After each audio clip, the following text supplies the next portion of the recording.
We've got 2 stories here. The company behind Tom Cruise's space movie wants to build an actual film studio in outer space by 2024. That's ambitious. That's like 2 years away. Yeah. How are they going to do that? They're going to need Elon Musk to get that done. Now I want to see, like, who would play Elon Musk in a movie? Before we get started, who the hell plays Elon Musk in a movie? He's South African, right? Yes. South African. He has a weird shape face. I'll tell you that. It's like I'm not trying to be mean, but like he has chubby cheeks, but it's very long. Plus, he's got regrowing hair. He's got. Yeah, I know. That's so weird. When you're so rich, your hair grows back. Yeah. I don't know who would play him in a movie. Well, let's be funny and cast Tom Holland. There you go. Or Tom Hiddleston, like the 2 skinniest guys. Elon Musk is a pretty. He's like him and who's better looking? Okay, here's the better question: who's better looking, him or Jeff Bezos? Elon. Even with Bezos being all cut and in shape these days? No, his weird eye kind of freaks me out. Bezos? Yeah. Oh, okay. Bezos has that evil eye like every supervillain does, like where he does the shaved head, too. It definitely makes him look like a supervillain. Like, he looks like he's got, like, a lair or, like, a mansion on the side of a mountain. Yeah. Where, like, thunder perpetually lights it up at night. Yeah, for sure. Yes, and scary music plays. So it says Tom Cruise's upcoming film may very well be the second one to be shot in space. United Kingdom-based studio Space Entertainment Enterprise, SEE, which is in charge of producing Tom Cruise's upcoming movie set in space. I like how they're not like calling it what it's called. Is it actually called Tom Cruise's movie set in space? That would be cool. Has revolutionary plans for 2024. The company will be creating a movie production studio, a streaming content studio, and a sports arena, all in zero gravity. Yeah. According to Variety, the module named C1 will be built to be able to host films, sports, and other entertainment and artistic events. C1 will be attached to the Axiom Station, which is a commercial laboratory and residential infrastructure part of the International Space Station set to separate from the main station in the year 2028. The new facilities will allow for the production and broadcasting of all kinds of creative content from 250 miles above the Earth's surface. While C has the intention of producing its own content and other events with the module, it also plans to allow unrelated third parties to use it for multiple creative purposes. This is kind of crazy. It's literally like building. Imagine being the person put in charge of this. Like, can you build me a movie studio, but like do it in outer space? Do it in outer space, like doesn't matter how long it takes you, just do it. Just like you'd have to write him like a blank check. Like, can you imagine this guy coming back and being like, you're over budget on my outer space movie studio. Like, you're gonna go over budget when you're when you're literally creating a movie studio in zero gravity. So, or how do you build stuff? Do the tools float as you're trying to like tighten stuff? Oh, that's funny. No, they're gonna do the same thing like the astronauts do. It doesn't. It does float, but they tie it. I know, and they'll build it here. But in my mental image, I'm picturing them trying to build it in outer space, which would be really funny. That would be funny. That's how my brain works. That would be adorable. It would be a funny comedy movie to see them like, we're gonna build a space station movie studio, and then they're like, why did we wait to build it until we're in outer space? This doesn't make any sense. So it says they're going to allow it to be used by third parties for multiple creative purposes. Artists, producers of all other manners of individuals belonging to the creative industries will have the opportunity to make content in a unique, low-orbit, microgravity environment. Yeah, all people with a lot of money, because I'm sure it's going to cost a fortune. Here's the other thing. There's the other related article. They delayed Mission Impossible 7 and 8. They should just make 7 and 8 should both have scenes in outer space that use the studio. Yep. It says the co-founders of C, Elena and Dmitry Lesnevsky, are currently planning a fundraising to organize funds for the project. In a joint statement, the couple said that the extraordinary opportunity will, quote, excuse me. Nice. Right in the mic. I know, right? Sorry, guys. Will provide a unique and accessible home for boundless entertainment possibilities and a venue packed with innovative infrastructure, which will unleash a new world of creativity. Like, I can see some really creative people loving the opportunity to be able to use that space. Like, really, really good. It says they are striving to set this pioneering plan into motion, which will certainly make movie and television productions reach new heights. Like, I'm sure the richest studios will be the first to take advantage of this, and it might change aspects of the industry, definitely, for sure. Would you go work in outer space? Nope. Nope. Scared of outer space? It's because we still don't know what's in our oceans, but we know so much about space. But also, I'm just scared. Like, what if you run out of oxygen and you just suffocate in the cold space? Do you ever see Gravity? A little bit, yeah. Gravity's good. Mm-hmm. I think this could make... Tom Cruise is definitely the dude to help fund this stuff, too. Tom Cruise is very well off and has a lot of sway within the industry. Plus, he's like a Scientologist. They can all dump money into this stuff and make a ton of money back out. So, I just thought that was a really fun story, and it will be interesting to see what movies and stuff come from this creative process once it's finished. Yeah. Yeah. So, here's Logan Paul. Yeah. Logan Paul gives brutal reaction when guy offers him an NFT. Dude, it was so bad. So basically him and KSI are like buddies now, which I think is hilarious. Excuse me. Cough, cough. Logan Paul gives a brutal reaction towards a fan when asked about NFTs. Watch below. I'm not going to play the video here, but you It's see not basically even available. the guy like tries to offer them one, and they just laugh in the dude's face. Like you'd think a dude who's so good at branding wouldn't do it, but it kind of fits his image. Right? As kind of a dick. So it says, from enemies inside the ring to friends outside it, Logan Paul's new bromance with KSI is there for all to see. The new business partners were marketing their new drink Prime in a promotional video, which was uploaded on Logan's channel. The video, and I checked, has 4.7 million views, and it's just them in like a grocery store handing drinks to people. Yeah. Imagine having that much sway with the culture.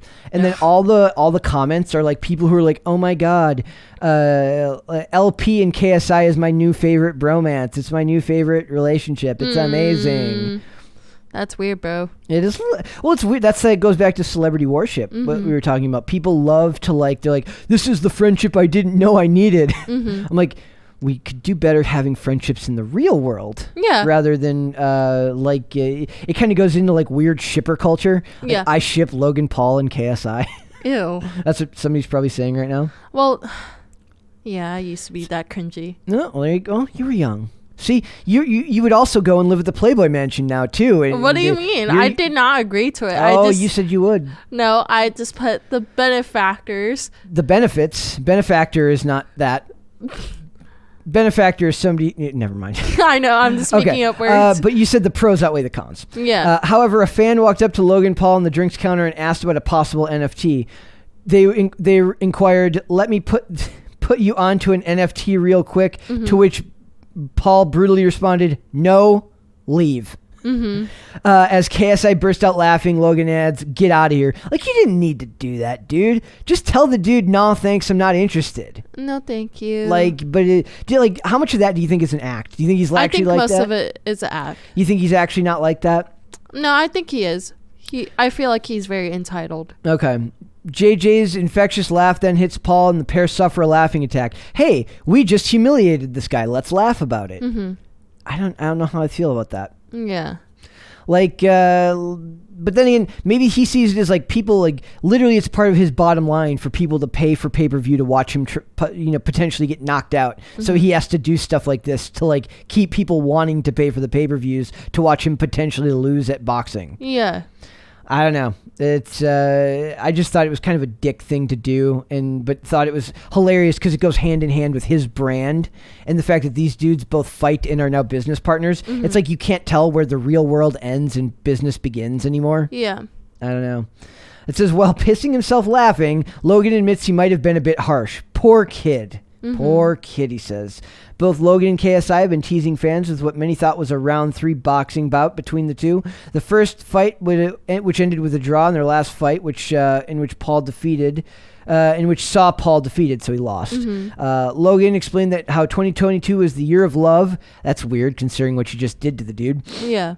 And that they wanted to put their differences aside and do something together. So they want to be nice to each other, but not to general people. Yep. I get it though. The dude, like the dude's definitely trying to sell something unsolicited. But can a dude like Logan Paul, who's all about business, really be mad at a kid for like shooting his shot in making his attempt? I feel like, I don't know.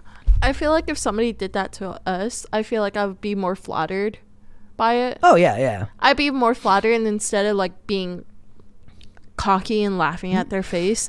But again, like, I feel like he's very entitled. And it's part of his brand to be like, he is, but then it's part of his brand to like amp that up and project it even more than he actually is, right? Like, maybe he's like, in that moment, he's like, what should I do? Should I be like, nah, that's cool? Like, maybe his instinct is to be like, nah, man, I'm not interested. But his business acumen tells him that he has to play it up and make it worse than it is because it's good for his brand. Yeah, for sure. In which case, I can't hate him for that. But it does always make it messy when you can never tell like where the beginning of the business ends and where the person actually begins, because it's so different from the way traditional fame works. Yeah. So. I don't know. For me, I'm like, can we just not right now? Can we not make influencers become big celebrities? Especially since it used to be the thing where like you kind of had more respect, or you took more out of like a relationship with an influencer because it felt like they were just like you. But now influencers do so well, they're not really just like you or me. Like, they're very well paid. They have a lot of sway in popular culture. So like, there's a lot of YouTubers who make their name being like, where they like rag on celebrities. Yeah. And they're like, look at these people, they're so out of touch, they're not like you and me. But I'm like, dude, if you got like 1 million followers, you're not you're not like you and me. Like, you're not. You've got money, you've got at least some status, but you're no longer like the common man. You may be a little bit more than the average like movie studio celebrity who's got millions and millions and millions of dollars, but somebody with 1 million subscribers on YouTube is not hurting at all. So I do think it's always this kind of desire to you want to be like the common man. Like, some people, their marketing strategy is they want to be seen as like just like you or me, whereas Logan Paul, their strategy is that they're entitled and they're not like you and me. So that way you want to see them kind of get their comeuppance. Yeah. He said, so yeah, I don't know. We should try their drink. We should go out and try Prime. No, do you want to go try it? Then we'd have to give him money. No. I'm not doing that. Can somebody ship it? No, I don't want to do that to you guys either. So I wonder if it's even out, or if this is like promo run. Because a lot of time they might be just marketing before its actual release. But we can look for it out there. So wouldn't it have been nice if the kid who tried to sell him the NFT then just dropped him? Yeah. That would have been great. That would have been funny. Not that we advocate for violence, but sometimes no violence. Sometimes you do just want to see jerks get their comeuppance. And it's so weird because I watched the video on YouTube here, and it's just a dude following them around like it's like a fan following them around on, it looks like they're posting it on TikTok, and they're outside, and it's just so clearly all business, right? Yeah. It's very, very interesting. Yeah, 4.7 million views in 3 days for Logan Paul and KSI go undercover at Walmart. Yeah. Yeah, and 5.1 million for I started a drink company with KSI. So, my goodness, right? Yep. So, I think that is it. So basically, the moral of the story is like, you can if you feel like you have like a punchable a punchable demeanor, you can monetize that and make it and become very rich off that. That's impressive. It could be. We should start punching out ourselves. I can punch you and you can punch me. Yep. That will make it into an NFT. I bet you that would do very well. Except I'd get arrested and you'd be allowed to just go free. Oh, damn. Because, Can I inherit your money then? Yes, you can. Nice. Once I'm in jail, I will then, and then I'll just exchange it for cigarettes, and then you have currency and ramen. You'll put it in my what's it called, the commissary? Yeah, the commissary basically. Fund. Yeah. Okay. I'm like, here's all your cigarettes and ramen. Have fun with that. Thank you for that. That's very nice of you. Yeah. I can always count on you when I go to jail. If I go to jail, exactly. Like I've never been, but if I do, I'll have to do is I'll have to memorize your phone number. My number is super easy. Yeah, I'll have to memorize your phone number so that I can call you, and it'll be like, you have a collect call coming from whatever prison. Yeah, and then you'll be like, I do not accept, and then you'll just keep the money and go on about your day. Yeah, I'm like, here you go, you guys. This is Brett's money, and I just give it everybody. I'm like, here's your bonus for me. You have a giveaway on the show, like you take, like you're sitting in this seat that I'm in now, and you're like, this is my show now. This is my show, and I'm giving away and we're gonna all Brett's money. And we're gonna give away Brett's money, and we're gonna talk about The Simpsons and Demon Slayer. We're going to talk about all animation news. And that's and we're going to give away Brett's money. That's what we're going to do. Thanks, Brett, for going to jail. Because he won't answer my calls. Yeah, so I had him hit me, and then I hit him, but then I got him in trouble for hitting me. Yeah. Because equality. Equality. But yeah, also, I'm giving away his money because he didn't answer my calls and cigarettes. Oh, man. Oh, gosh. We're terrible people. No, we're not. This is a hypothetical. But since you're being so mean, I say we just call it a... I'm not being mean. You're being kind of mean. No, I'm trying to save you in prison. Prison that I'm going to go to because you can punch me, but I can't punch you. No, I wouldn't punch you. I would just like hit you in the shoulder like we learned in self-defense class. Yeah, there you go. That was fun. Yeah, it was fun. Apparently, I hit real hard. It was so hard that my pinky fingernail popped off. That's impressive. It's very impressive. I know. Like, I hit Lydia, and then I was like, what flew over there? And she's like, oh, I don't know. I didn't feel anything. And then I looked, and it was my nail. You should go back. You should continue self-defense classes. You should just start learning Brazilian jiu-jitsu. I want to learn Krav Maga because that's the only fighting style where you don't move as much, but it gives you maximum impact. Miracle's like, I want to learn something. I just don't want to move a lot. Well, it's because like that's what my friend, he's a correctionals officer in Pennsylvania, and he's also a certified peace officer, and he recommended that for me. What's the difference between a correctionals officer and a certified peace officer? So a peace officer, basically, he's allowed to carry his gun in any state. Okay. And they don't have to go like, hey, do you have a warrant? He's like, dude, I'm a police officer. Peace or police? He's not a police officer. Yeah. He's a peace one. Do you know what COP stands for? No, do tell me. Citizen on Patrol. Oh, that's cute. Yep. Fun fact. It was like I blew we were at... You blew what? I blew everyone away last night when I told okay, nobody actually cared. We got to talking about Eminem or something like that. I'm like, do you guys know what Eminem stands for? No, please tell. And they're like, and they thought I was talking about the candy at first. And I said, no, I'm talking about the rapper. And it says, every mother is nice except for mine. Oh, except I mine. think he said that in an interview once. Every mother is nice except mine. Yep, that's what. I wanted to have that tidbit when we talked about Eminem the other day, but I completely forgot it. Or maybe we did mention it. Nope, we didn't. Okay, yeah. So, yeah. Yeah. Good stuff. Yeah. So what do you got going the rest of the day? We're just going to continue working. Yep, and back to work. Yep. It's the start of the week, so. And I'm going to get back to, I'm going to start watching Archive 81. You didn't finish? I watched it all in one day, and Brett's like, you can't finish that all in one day. And I was never like, said that. did. I said I don't think you retained everything. I don't think you did. I'm going to quiz you because I don't think you did. Those episodes were so long. Like, well, I liked it a lot, but there were certain parts that I didn't like because like I don't like horror or like anything that's like jump scare like. So I was like, oh no, the scary part. And you fast forward through it? No, I didn't. For the scary parts of scary movies, basically, I let it play, but I covered myself. Okay, well, it's dumb. It is what it is. Yeah, it's dumb. Or I just like look at something else because like if I don't look at it, it doesn't bother me. Yep. I've found that like as much as I've always hated horror, it bothers me. It doesn't bother me anymore because movies like televisions are so big and so real looking, and HD is so real looking that the death scenes always look fake to me now. So. Yeah. Well, there was technically no death scenes. No, I haven't. I'm just saying in general. Yeah. But yeah, so we're going to talk about episode 1 tomorrow. Oh, nice. I might, if I get through episode 2, we'll talk about episodes 1 and 2, and then we'll talk about the rest on Sunday for the Monday show. I love it how he told me to watch this series, watch 4 episodes, and we're going to talk about it. And that's our agreement, watch 4, and then talk about the other 4 later. I'm having a hard time doing... this is why I like week to week because I hate because when we try to review everything all at once, eventually you just miss out on stuff. Like there's stuff that I've written down that I'm going to want to talk about that would not be important enough to talk about if we just talk about it all at once. So well, we will. Yeah, we'll get there. Thanks for watching this clip, guys. If you want to see full episodes or follow us on social media, links are in the description below. Bye. Bye.